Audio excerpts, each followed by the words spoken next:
Hello. Today in our Sibelius 101 series, we're going to talk about the Notations tab. Let's take a look at this viola part. Obviously violas read alto clef, but when you're writing the alto part, you might find it easier to have it in treble clef or bass clef. So we triple click and highlight everything there, go up to clef and choose treble clef. And there we have it. We try bass clef, see if that looks better. And for this line, bass clef looks better. And then of course remember to change it back before you finalize your score. If you were paying real close attention, you'll notice this piece is in the wrong key altogether. It's not in the key of E flat, it's in the key of B flat.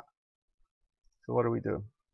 Control A selects everything, go up to your key signature and find B flat major, and it corrects it. And where there were some A naturals, like right here, they've been removed, because if you're writing an original piece and you messed up on your time signature, we'll do the same thing. This is going to look a little bit funny, but it does work. So let's change this to 3/4, and it re-notates everything. Obviously this song you want to do in 3/4, but Control Z to undo. But let's say we want to do it in 2/2 time. There you go. Remember before I said the original material had repeats that didn't get copied when we copied it from the piano part? Well, here's where you can put in your repeats. Highlight the bar line where the repeats starts. Go up to bar line, start repeat. There we go. Go to the end, and that's the repeat. Highlight the bar line, end repeat. There's also a shortcut. If you highlight the bar and then right click on the mouse, you get that same menu. We need a first ending, so highlight the bar where you want the first ending, go up to lines and click on this little pull down menu here where it says more, or you can type the letter L, first ending.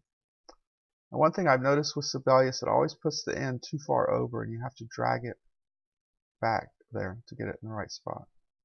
And we want the second ending, same difference, second ending.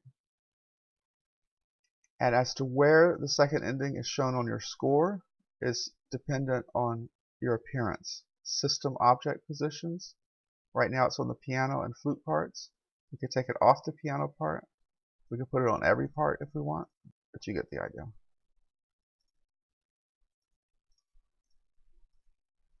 And we'll just do it like that.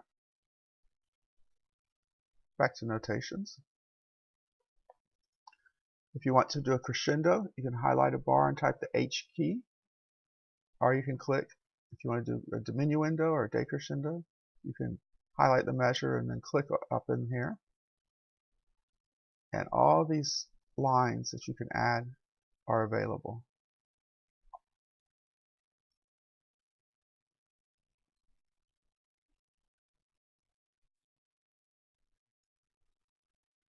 Although this song does not have a DS in it, let's pretend like we do. So we highlight that measure and click on the symbols. We're going to get a do segno, like so. And if you wanted to go to the coda, or have a coda symbol, you do that. There are all types of symbols. There's far more in here than I could possibly go through.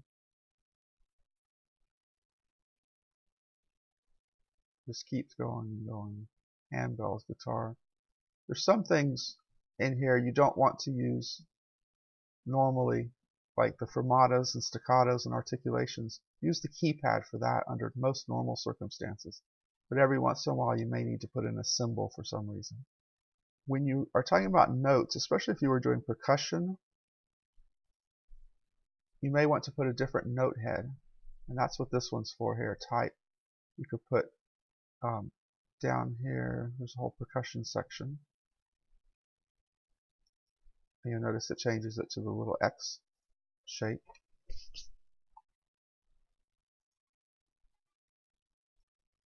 There's even one in here if you don't want the music to play, but still be displayed on the screen. You can click the silent one and it won't play back. And you notice all the shortcut keys, which will really speed up your note entry. And if you're doing educational music, you could always add in the note names. We'll just do it on that one. Hard to see at this magnification, but if you zoom in, you can see that. Now to zoom in, I did Control plus, and and to get back to the original size, I do Control 1, which is their 100% view. Let's undo all this stuff we've done. Get rid of that. And let's make these all eighth notes. So we highlight the bar,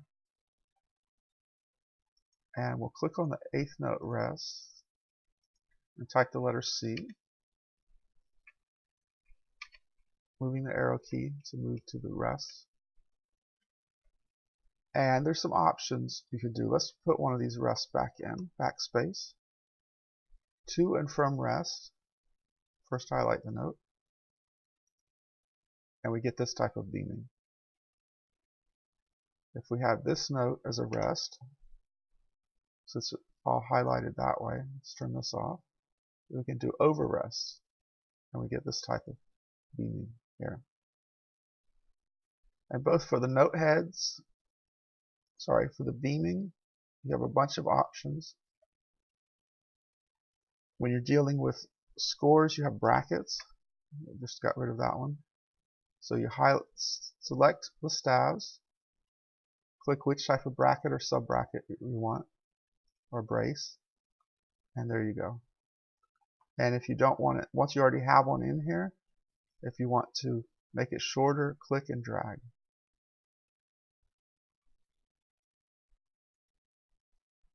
You can also add graphics into your score by selecting on the graphics option. And then there's a few options once you have that in here. On your bracket and brace, you also have some options if you want to specify the size and shape of your brackets and braces. And that's pretty much it on notations.